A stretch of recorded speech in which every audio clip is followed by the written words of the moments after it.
All right, Who Dat Nation, it is time for us to talk a little bit about the ups and downs for week number 2 of preseason. Now, if you're new to this segment, it's very, very simple. We're evaluating players that we saw on the field in week 2 of preseason, and we're going to be doing this throughout the entire season. So if a player performs well, you're going to hear this.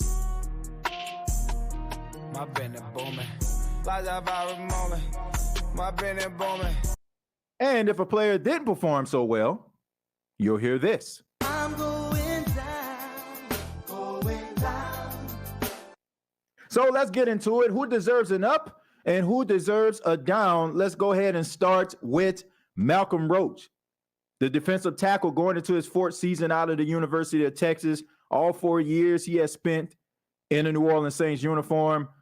A lot of media personalities have been talking about Malcolm Roach and how he has improved and him flashing all over the field. And he had 4 tackles, 4 solo tackles against the Los Angeles Chargers. So the question is, does Malcolm Roach deserve an up or does Malcolm Roach deserve a down? My booming. I'm pretty sure the way I was talking about him at the beginning, you kind of knew where I was going with this. Look, Malcolm Roach deserves an up. And the reason why is he has improved tremendously. He is using his athleticism and he's playing much faster. And I think it has a lot to do with the fact that he has been in the same system. So he understands what the coaching staff wants him to do and he's applying it. He is doing an outstanding job on the interior. So I have nothing but respect for him. I think that he's doing a really good job, and hopefully he can take that momentum into the regular season because you still have a lot of young guys on that interior alongside him and guys that just got there. So his knowledge and his ability to actually be out there to show them and also be able to give them the knowledge and information that they need in order for them to get where he is, I think that it's a plus for Malcolm Roach. So hopefully he can keep this momentum going. Definitely deserves an up, in my humble opinion. All right, let's go ahead and move on. Let's talk a little bit about Troy Pride Jr. Troy Pride Jr. played quite a few snaps in this game, and got an opportunity to really show what he has. So does Troy Pride Jr. deserves an up, or does Troy Pride Jr. deserves a down? I'm going down. Look, I'm sorry, Mr. Pride, but you showed little to no pride on some of those plays that took place against the Chargers. You were getting beat like a Persian rug. I got to be real with you. Barbecue chicken alert. Barbecue chicken alert. I mean, there was one play in which Troy Pride didn't even turn around, right? I mean, he literally had his back to the football, and he's swatting away at the wide receiver, and then all of a sudden, the referee throws the flag, and he's over there on the sideline like, who, me? Who, me? Yes, you. I mean, who else would it be? I mean, Ray Charles and Stevie Wonder could have saw that it was pass interference. Honestly, he was out of position. He had some really good speed to him. I'll give him that. But he was out of position more times than not. And the fact that you are a guy that the Saints signed in the offseason and you're trying to find a place on the team, or you're trying to find a place on somebody else's team if, you can't get on the Saints team, this is not the tape that you want them to send out there. And Troy Pride Jr., I think that he's much better than what he showed, but this was not it. It was not a good showing by Pride. Definitely didn't do himself any favors when it comes to him making the Saints roster. Got to go ahead and give that boy a down. Let's go ahead and move on. Let's talk a little bit about Bryan Edwards. My goodness. First off, I'm probably going to get some real criticism about this because I actually live in Myrtle Beach, South Carolina, which is probably 3 minutes from Conway, right? I mean, technically, I actually stay in the city of Conway, right? But Bryan Edwards is a native of Conway, South Carolina, and the fact that people know that I cover the New Orleans Saints around here, they're always asking me about Bryan Edwards, but we got to talk about him. But first, does Bryan Edwards deserve an up, or does Bryan Edwards deserve a down?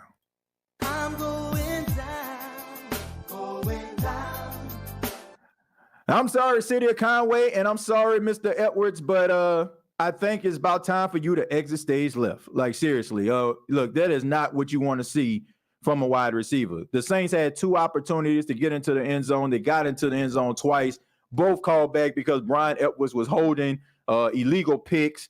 Man, you got to have better discipline than that. You've been playing wide receiver for a very long time. So the fact that that happened, like, you can't do that in certain situations. Luckily for the New Orleans Saints, it was a preseason game. It was not about playoff implication. It wasn't about, division standings or anything like that, luckily. But Bryan Edwards did not do himself any favors in a crowded wide receiver room, which we all know is going to be tough for guys like Bryan Edwards and some of these other guys that were out there to be able to make this team. So he did not do himself any favors. Wouldn't be shocked at all if we actually heard in the next couple hours the Saints release Bryan Edwards the way that he played. That is not what you want to put out there on the field. I think that he's a talented guy. He can make some of those contested catches. He's a big body guy. But if you can't block, you're probably not going to see the field, especially if you're not one of the top guys on the team or a guy that the team drafted. So Bryan Edwards, I'm sorry. Mr. Edwards, I'm sorry, City of Conway. Your boy deserves a down for this game. Let's talk a little bit about Kendre Miller, the rookie out of TCU. Last week, we thought that we weren't going to see Kendre Miller for a while. I mean, the strained MCL, talking about he dodged the bullet, could have been a serious injury, but he played in this game. And the question is, does he deserve an up or a down? My Bennett booming. My Bennett booming. Look, the fact that we didn't even think that this guy was going to play, and he went out there and act an absolute beast. Oh, my God. I got to give this man nothing but credit. He was running in between the tackles. I mean, a very good catch. Caught that pass from Jameis Winston on that wheel route like he was a wide receiver. And he showed really good bursts. And that is what you want to see coming into the regular season. Like, we all know that Jamal Williams is going to be the starter for the first 3 weeks of the season, but you need guys like Kendre Miller to chip in. You need guys like Darrell Williams to chip in, who had a really good game. You need some of these other guys, the Ellis Merriweathers, possibly, to be able to contribute until AK comes back off the 3-game suspension. And this is what you want to see, right? This is the reason why the Saints drafted him. This is the reason why, people were saying that he's very underrated as a pass catcher. TCU didn't really allow him to catch the ball out of the backfield, but he has this capability. And I'm glad that Saints fans were able to see this. And I'm also glad that they actually saw some flashes of greatness from him to put their mind at ease for at least those first 3 weeks of the season. So hopefully he can be able to replicate this. And most importantly, hopefully he can stay healthy. Looking at his stats, he had 10 carries for 23 yards, but he also had a few catches. He had 3 catches for 36. All right. So the fact is he contributed in the run game and the pass game in the small sample size that we've seen from him. So he did an absolutely good job. Definitely was a bounce back from last week. I think that maybe the nerves probably got the best of him. And, to be honest with you, I think he was a little bit nervous about the situation, which is understandable. I mean, you go from wanting to be in the NFL to finally getting that moment, putting on that black and gold, putting on whatever team uniform, and all of a sudden you have to perform and live up to expectations. But he definitely showed flashes in this game, and I'm very, very impressed with Kendre Miller.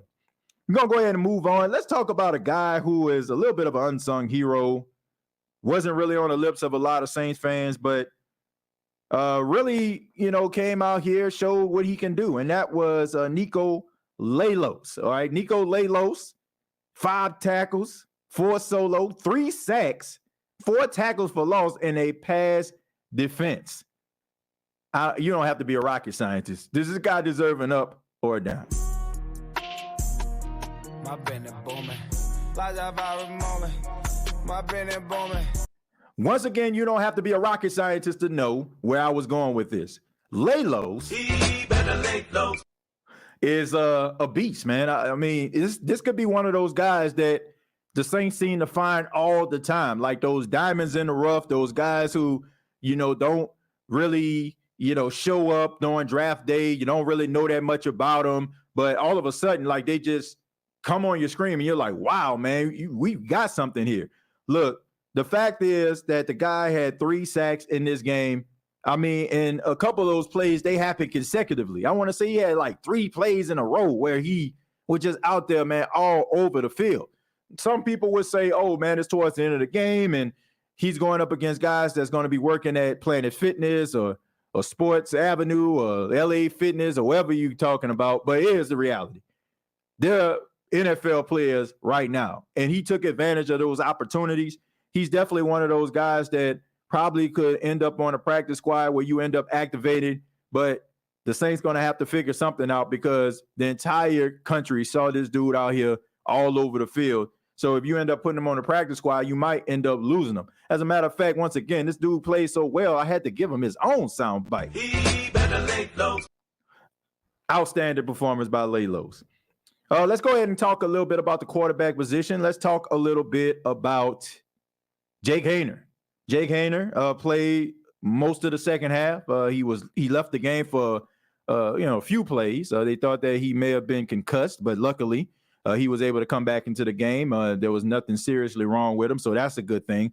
But Jake Haener had a really good performance, 11 of 17, 118 yards, a QBR of 84.9, and had a better performance than he did last week. So let's go ahead and get this over with. My Bennett booming. Yeah, Jake Haener just seems to get better every single time he hits the field. I mean, he had a really good performance. He shows really good accuracy. He shows really good poise in the pocket. He should have had a touchdown in this game. Lucas Krull, my goodness, man, you got to catch that. I was having Dan Arnold flashbacks from the NFC Championship game on that 3rd down when he dropped the ball and he was sitting on the sidelines as the confetti was coming down for the Rams, looking and trying to look for answers, but there were none. Because there were no answers because you cannot find solutions to being wide open, right? If you got to catch the ball, right? That's the answer. But anyway, Jake Haener did an outstanding job in this game. It just seems like to me he gets better and better, and this guy's looking like the future of the franchise. I don't know if he's going to be your starting quarterback if something was to happen to Derek Carr. Or Derek Carr moves on. But he is a guy that, to me, will always have a place in the National Football League, right? Only time will tell if he ends up being that quarterback that you need him to be in the future, okay? Through reps and through experience, maybe he will be, but it's a good start. It's a really good start. Next, let's go ahead and move on to Jameis Winston. Jameis Winston, 13 of 21, 169 yards, had a QBR of 87.2. So the question is, does Jameis Winston deserve an up or does Jameis Winston deserve a down?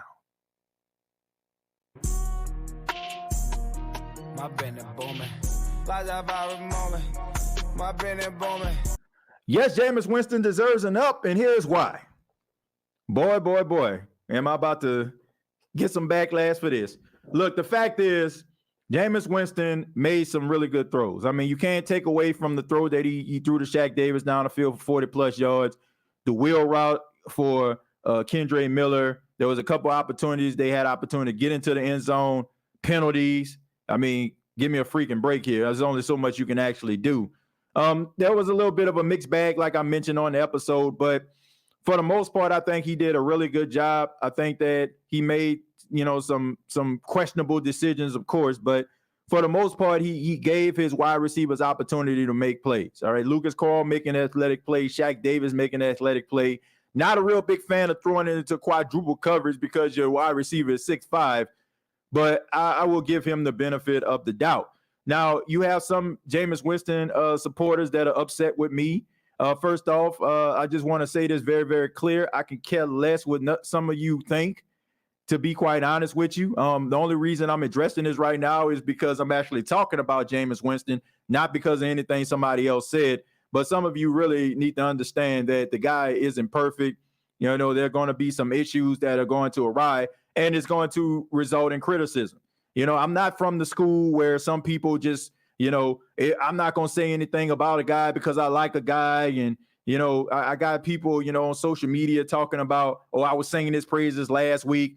look, I'm sorry that I actually went to school during a time where people can actually have conversations and you can actually like a person and also be critical. I'm pretty sure, like, if you're married, your wife probably have a problem with you, or your husband may have a problem with something that you do, but that doesn't mean that they don't love you, right? But for some reason in this world that we live in, if you criticize a person in any way, therefore you don't care about the person, or you're being a flip-flopper. I'm just happy that I went to school during a time where people can understand conflict resolution and also reading comprehension. But maybe it's a lost art in my opinion. But all in all, I have nothing but respect for Jameis Winston.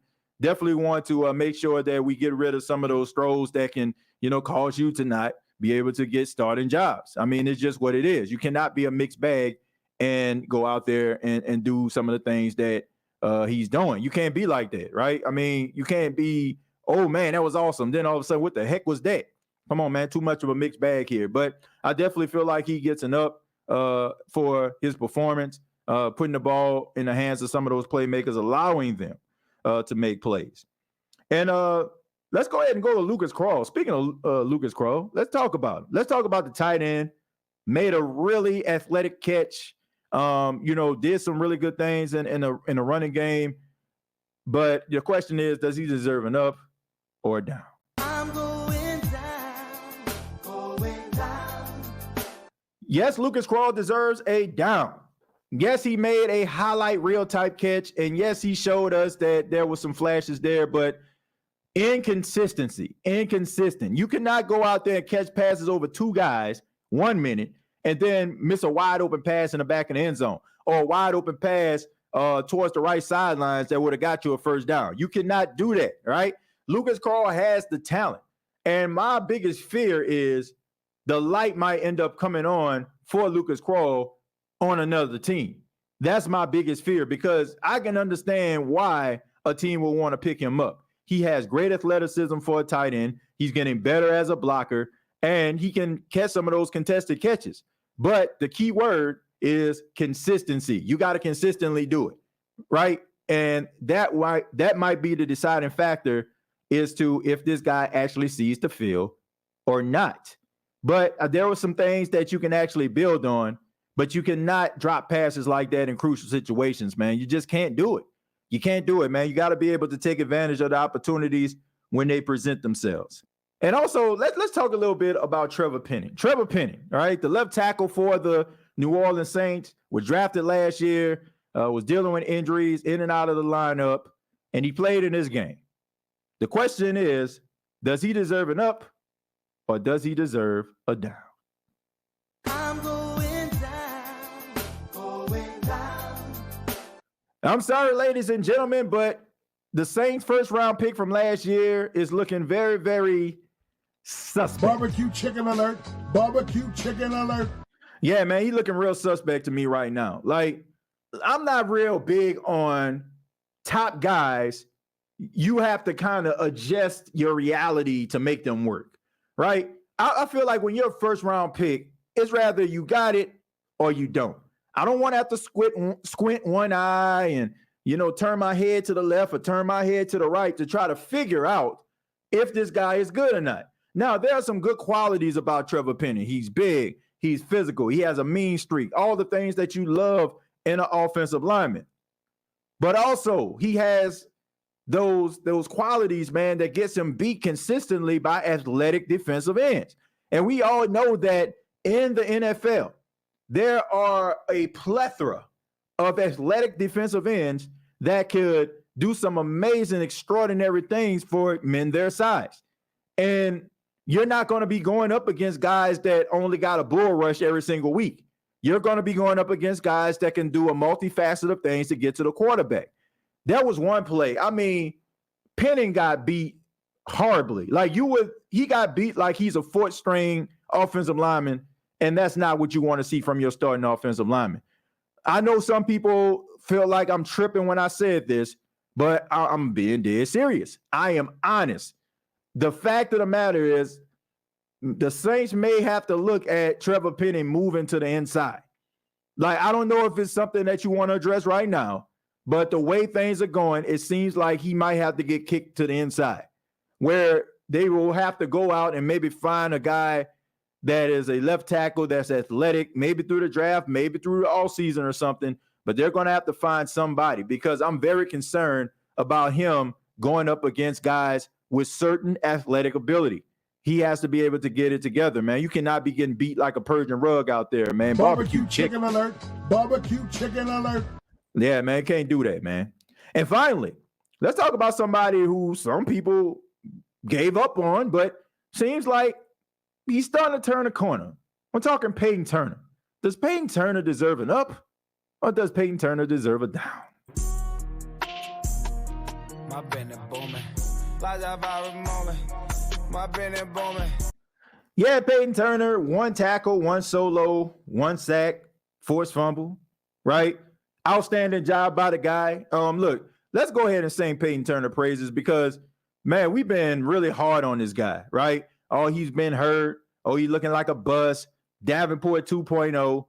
But it just seems like the light is starting to come on for him, and it could not have come on at a better time, because the Saints need help when it comes to the pass rush. You got Cam Jordan getting up there in age. You got a couple guys like Carl Granderson needs to step up. Tano Passanio needs to step up. You got some athletic ability on the interior. That's a good thing. But a guy like Payton Turner stepping up is key for the New Orleans Saints. This guy is a first-round pick. The Saints selected him because they felt like he had the goods to possibly be the successor to Cam Jordan. Can he live up to those expectations? It remains to be seen. But it's good to know that he seems like he's in a really good place right now. Seems like, his body is where it needs to be. Seems like he's in really good shape. And it seems like he's ready to really write some history here. So hopefully he can keep that momentum going and be a successful defensive end for the New Orleans Saints, setting the edge and possibly generating some sacks. Hopefully we can get some double-digit sacks, something the Saints have not done in a long time when it comes to guys opposite of Cam Jordan. But I would love to hear from you. Who do you feel like should get an up? Who do you feel like should get a down? There's a few guys that, I didn't mention, of course, but always feel free to comment down below, like and share this video. Thank you so much for checking out the State of the Saints podcast, where previous episodes are available on Apple Podcasts, Spotify, iHeartRadio, and Anchor FM. Also, make sure you subscribe to the channel. If you like the State of the Saints podcast, the content, be sure to make sure that you go ahead and subscribe, hit that like button. And also, if you want to interact with your boy, always do so by going to TJAY Jones 8 on Twitter, also known as X, TJAY Jones 8. Till next time, all I got to say is, who dat?